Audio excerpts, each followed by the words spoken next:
राधे राधे। जय श्री कृष्णा। ऋषि पंचमी की सभी बहनों को हार्दिक शुभकामनाएं। आज हम ऋषि पंचमी की दोनों कथाओं को विस्तार पूर्वक सुनेंगे। आओ ऋषि पंचमी की कथा प्रारंभ करते हैं। एक समय राजा सिताश्व धर्म का अर्थ जानने की इच्छा से ब्रह्मा जी के समीप गए और उनके चरणों में शीश नवाकर बोले कि हे आदिदेव, आप समस्त धर्मों के प्रवर्तक और गूढ़ धर्मों को जानने वाले हैं। आपके मुख से धर्म चर्चा श्रवण कर मन को महान शांति मिलती है, भगवान के चरण कमलों में प्रीति बढ़ती है। वैसे तो आपने मुझे नाना प्रकार के व्रतों के विषय में उपदेश दिए हैं। अब मैं आपके मुखारविंद से उस श्रेष्ठ व्रत को सुनने की अभिलाषा रखता हूँ जिसके करने से प्राणी के समस्त पापों का नाश हो जाता है। राजा के इस वचनों को सुनकर ब्रह्मा जी ने कहा, हे नृपश्रेष्ठ, तुम्हारा प्रश्न अति उत्तम और धर्म में प्रीति उपजाने वाला है। मैं तुमको समस्त पापों को नष्ट करने वाला सर्वोत्तम व्रत सुनाता हूँ। यह व्रत ऋषि पंचमी के नाम से विख्यात है। इस व्रत को ग्रहण करने वाले प्राणी अपने समस्त पापों से सहज ही छुटकारा पा लेता है। उसे नरक में कदापि नहीं जाना पड़ता है। इस व्रत का अति प्राचीन इतिहास और भी है। उस प्राचीन इतिहास को मैं तुम्हारे सम्मुख वर्णन करता हूँ। एक समय की बात है कि विदर्भ देश में उतंक नामक ब्राह्मण अपनी पतिव्रता पत्नी के साथ निवास किया करता था। उस ब्राह्मण दंपति के एक पुत्र और एक पुत्री थी। उसके पुत्र का नाम सुविभूषण था। वह कुशाग्र और तीक्ष्ण बुद्धि वाला था। उसने अल्पकाल में ही चारों वेदों को पढ़ लिया। हे राजन, उतंक ने अपनी पत्नी की परामर्श से अपनी पुत्री का विवाह एक सुयोग्य ब्राह्मण कुमार के साथ कर दिया, किंतु भगवान की गति ही कुछ ऐसी थी कि कन्या विवाह के एक माह पश्चात ही विधवा हो गई। अतः विधवा होने के पश्चात वह कन्या अपने धर्म का पालन करती हुई अपने पिता के यहाँ रहकर ही अपने समय को व्यतीत करने लगी। विधवा कन्या के दुख से दुखी होकर उतंक अपने दरबार को अपने पुत्र को सौंप कर अपनी स्त्री और कन्या को लेकर गंगा जी के किनारे चल गया और वहां आश्रम बनाकर छंदों का पठन पाठन करने लगे। उसके पास कुछ ब्राह्मण भी वेद पढ़ने के लिए रहने लगे। कन्या भी अपने धर्म का पालन करती हुई अपना समय व्यतीत कर रही थी। वह नृत्य प्रति मन लगाकर माता पिता की सेवा करती थी। एक दिन समस्त कार्यों से थक कर वह एक शिला पर आराम करने के लिए लेट गई। थकान के कारण उसको अपने शरीर की सुधि भी ना रही। भगवान की गति से अर्धरात्रि के समय यकायक उसके शरीर में कीड़े उत्पन्न हो गए। शिष्यों ने जब उस कन्या के शरीर पर कीड़ों को देखा तो उन्होंने जाकर अपनी गुरु माता को बताया। कन्या के शरीर में कीड़े पड़ जाने की बात सुनकर ब्राह्मणी विलाप करती हुई उस शिला के पास पहुंची जहां उसकी कन्या बेसुध पड़ी थी। उसके शरीर पर कीड़ों को देखकर बहुत दुखी हुई और विलाप करते करते वह ब्राह्मणी अचेत हो गई। जब उसे चेत आया तो उसने अपनी सोती हुई कन्या को गोदी में उठाया और अपने पति उतंक के सामने ले जाकर रख दिया। कन्या की दशा को देखते हुए ब्राह्मणी ने अपने पति से कहा, हे स्वामी, आप कृपा करके मुझे ये बताएं कि यह मेरी इस साध्वी कन्या की दुर्दशा किस दुष्कर्म के कारण हुई है। अपनी भार्या की बातों को सुनकर उतंक मुनि थोड़ी देर के लिए शांत होकर हृदय में भगवान का ध्यान करने लगे। उन्होंने अपनी ज्ञान शक्ति के द्वारा कन्या के पूर्व जन्म के समस्त वृत्तांतों को जान लिया। तब वे अपने नेत्रों को खोलकर बोले, हे प्रिय, यह कन्या अपने पहले जन्म में एक ब्राह्मणी थी। उस समय इसने रजस्वला होते हुए भी एक समय घर के घड़े आदि बर्तनों को छू लिया। उसी पाप के कारण इसके शरीर में कीड़े पड़ गए हैं। इसके शुद्ध होने के बाद अपनी शक्तियों के साथ ऋषि पंचमी का व्रत को देखकर भी उसका आदर नहीं किया। व्रत के दर्शन के प्रभाव से तो इस जन्म में इसको उत्तम ब्राह्मण कुल तो प्राप्त हुआ, परंतु इस व्रत का तिरस्कार करने के कारण इसके शरीर में कीड़े पड़ गए हैं। मुनि के वचनों को सुनकर सुशीला बोली, हे स्वामिन, जिस व्रत के दर्शन मात्र से आपके समान ब्रह्म तेजोमय उत्तम कुल में इसको जन्म प्राप्त हुआ है और उसका तिरस्कार करने से शरीर कीड़ों से भर गया, उस महान आश्चर्यजनक व्रत को आप कृपा करके मुझे सुनाइए। उतंक प्रसन्न होकर बोले, हे सुशीले, यह व्रत समस्त व्रतों में उत्तम है। इसके प्रभाव से समस्त पाप नष्ट हो जाते हैं। इस व्रत को धारण करने वाला निश्चय ही दैहिक, भौतिक और दैविक तीनों प्रकार की कष्टों से दूर हो जाता है।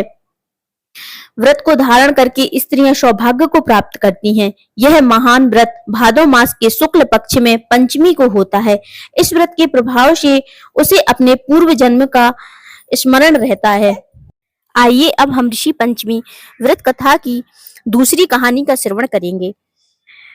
युधिष्ठिर ने प्रश्न किया, हे देवेश, मैंने आपके श्री मुख में अनेकों व्रतों को श्रवण किया है। अब आप कृपा करके पापों को नष्ट करने वाला कोई उत्तम व्रत सुनावे। राजा के इस वचनों को सुनकर श्री कृष्ण जी बोले, हे राजेंद्र, अब मैं तुमको ऋषि पंचमी का उत्तम व्रत सुनाता हूँ, जिसको धारण करने से स्त्री समस्त पापों से छुटकारा प्राप्त कर लेती है। हे नृपोत्तम, पूर्व समय में वृतासुर का वध करने के कारण इंद्र को ब्रह्म हत्या का महान पाप लगा था। तब ब्रह्मा जी ने कृपा करके इंद्र के उस पाप को 4 स्थानों में बांट दिया था। पहला अग्नि की ज्वाला में, दूसरा नदियों के बरसाती जल में, तीसरा पर्वतों में और चौथा स्त्री के रज में। उस रजस्वला धर्म के जाने अनजाने उससे जो भी पाप हो जाते हैं, उसकी शुद्धि के लिए ऋषि पंचमी व्रत का आयोजन किया जाता है। यह व्रत समान रूप से चारों वर्ण की स्त्रियों को करना चाहिए। इसी विषय में एक प्राचीन कथा का वर्णन करता हूँ। सतयुग में विदर्भ नगरी में सेनजित नाम का राजा हुआ। वे प्रजा का पुत्रवत पालन करते थे। उनके आचरण ऋषि के समान थे। जिनके राज्य में समस्त वेदों का ज्ञाता, समस्त जीवों का उपकार वाला सुमित्र नामक एक कृषक ब्राह्मण निवास करता था। उसकी स्त्री जयश्री पतिव्रता थी। ब्राह्मण के अनेक नौकर चाकर भी थे। एक समय वर्षा काल में जब वह साध्वी खेती के कामों में लगी हुई थी, तब वह रजस्वलासी हो गई। हे राजन, उसे अपने रजस्वला होने का भास भी न रहा, किंतु फिर भी वह घर गृहस्थी के कार्यों में लगी रही।